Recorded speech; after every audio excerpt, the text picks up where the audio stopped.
बहुत सालों पहले वियतनाम में घुसकर भी अमेरिका वियतनाम को हरा नहीं पाया था। वियतनाम से बहुत आगे है ईरान, जिसे हरा पाना लगभग नामुमकिन होगा अमेरिका के लिए। लेकिन फिर वो क्या बिंदु हैं, वो क्या कमजोर कड़ियां हैं जो ईरान के लिए चिंता का सबब हैं, और फिर ये शांति के लिए मीटिंग क्यों बुलाई गई थी ओमान में? इन्हीं सब सवालों का जवाब तलाशने की कोशिश करेंगे इस वीडियो के अंत तक।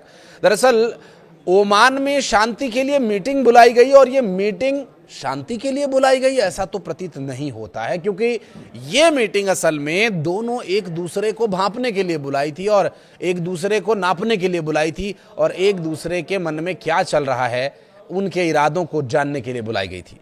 नमस्कार, मैं हूं आशीष त्रिपाठी आपके साथ। और जैसे ही दोनों ने एक दूसरे को भांप लिया तो यह साफ हो गया कि अब कभी भी कुछ भी हो सकता है। अमेरिका और ईरान के बीच ओमान की राजधानी मस्कट में अप्रत्यक्ष बातचीत खत्म होने के कुछ ही पलों के बाद अमेरिका ने ईरान के खिलाफ नए तेल प्रतिबंधों का ऐलान कर दिया।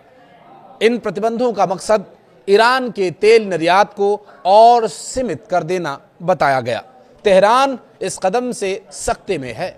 अमेरिकी विदेश मंत्रालय ने कहा कि ईरान तेल से होने वाली कमाई का इस्तेमाल दुनिया के अलग अलग हिस्सों में अस्थिरता फैलाने और अपने देश के भीतर दमन बढ़ाने के लिए करता। इससे बढ़िया आरोप भला और क्या लगाया जा सकता था कि किसी की कमाई को आप पूरा का पूरा इस तरह से दिखा दीजिए कि इसकी कमाई तो देश के और पूरी दुनिया की शांति के खिलाफ है, तो पूरी दुनिया उसके पीछे लग जाएगी।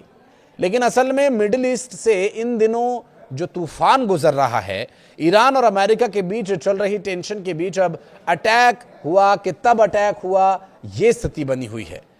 ट्रंप और खामेनेई की लगातार धमकियों के बीच हाल ही में ईरान अमेरिका के बीच बातचीत हुई। ओमान के मस्कट में मीटिंग बुलाई गई। अमेरिका और ईरान के बीच ऐतिहासिक आमने सामने वाली बातचीत हुई। 2-3 घंटे भी लगे। ओमान की राजधानी मस्कट में अमेरिका और ईरान के बीच न्यूक्लियर बातचीत खत्म हुई तो यह स्पष्ट हुआ कि यह बातचीत दरअसल शांति समझौते के लिए काफी नहीं है, क्योंकि कोई बात बनी ही नहीं। और मीडिया रिपोर्ट्स के मुताबिक ईरान और अमेरिका के बीच मस्कट एक शाही महल में अप्रत्यक्ष रूप से परमाणु वार्ता भी हुई, जहां खामेनेई और ट्रंप के दूतों ने अपने अपने पक्ष रखे। मीटिंग खत्म करके दोनों पक्ष बाहर निकल गए। पहले ईरानी प्रतिनिधिमंडल का काफिला होटल के लिए रवाना हुआ और फिर उसके बाद अमेरिकी टीम की गाड़ियां वहां से निकली, जिससे यह साफ हो गया कि दोनों एक मेज पर बैठने से बच रहे हैं। उन्होंने परहेज किया। दोनों तरफ से भी अभी किसी फैसले पर मुहर तो नहीं लगी है, लेकिन दोनों के एक्शंस ये बताने के लिए काफ़ी हैं कि कुछ शांति वांति होने वाली नहीं है। अभी ये स्थिति ऐसे ही तनावपूर्ण बनी रहेगी। ना तो अमेरिका घुस करके हमला करने की स्थिति में है और ना ईरान इसके लिए पहल करना चाहता है। ईरान पर अभी तक हमला इसलिए नहीं हुआ क्योंकि ईरान के पास मिसाइलों का जो बेड़ा है वो दरअसल अमेरिका के लिए बहुत टेढ़ा है।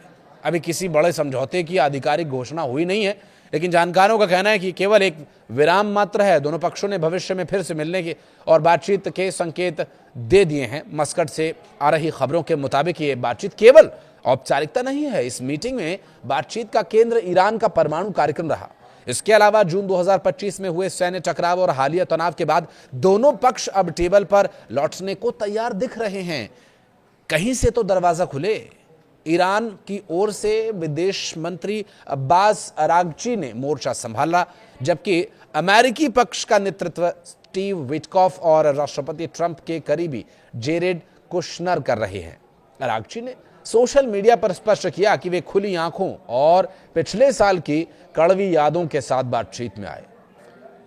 ईरान केवल परमाणु मुद्दे और प्रतिबंधों को हटाने पर बात करना चाहता है। वॉशिंगटन परमाणु मुद्दे के साथ साथ ईरान के बैलिस्टिक मिसाइल प्रोग्राम और क्षेत्रीय गुटों को मिलने वाली मदद पर भी चर्चा चाहता है। ये बातचीत ऐसे समय में हो रही है जब अमेरिकी नौसेना का बेड़ा क्षेत्र में मौजूद है और तनाव चरम पर है। ईरान के राजदूत मोहम्मद फथली ने आज दिल्ली में मीडिया से बात करते हुए कई बड़े संकेत दिए, जिसमें उन्होंने भारत को एक महत्वपूर्ण क्षेत्रीय शक्ति बताया और हाल ही में संयुक्त राष्ट्र में ईरान के प्रति भारत के सिद्धांतवादी रुख के लिए आभार भी प्रकट किया। उन्होंने स्पष्ट किया कि ईरान में स्थिति नियंत्रण में है और वहां रहने वाले भारतीय नागरिकों को घबराने की जरूरत नहीं है। फतली ने संकेत दिया कि ईरान कूटनीति में विश्वास रखता है लेकिन अपनी संप्रभुता से समझौता नहीं करेगा। रिपोर्ट्स के मुताबिक ओमान के विदेश मंत्री के जरिए दोनों पक्षों ने अपनी गुप्त शर्तों और समझौतों का एक कच्चा चिट्ठा एक दूसरे को थमा दिया है, जिससे एक पॉजिटिव फ्रेमवर्क तो तैयार हो गया है, लेकिन सस्पेंस अभी बरकरार है। ईरान और अमेरिका की बातचीत अब एक ऐसे मोड़ पर आ पहुंची है जहां कूटनीति की मेज पर शांति की नहीं बल्कि बारूद की गंध महसूस हो रही है।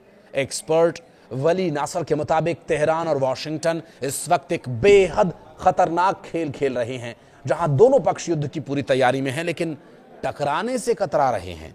दोनों देश सैन्य कार्रवाई को सिर्फ एक लेवरेज या हथियार की तरह इस्तेमाल कर रहे हैं ताकि बातचीत की टेबल पर एक दूसरे को घुटने टेकने पर मजबूर किया जा सके। ये ऐसा मनोवैज्ञानिक युद्ध है जहां तलवारें खींची हुई हैं, पर वार करने से पहले हर कोई दूसरे की पलक झपकने का इंतजार कर रहा है। कुछ कहना चाहें तो कमेंट सेक्शन में अपनी राय जरूर दीजिएगा। धन्यवाद।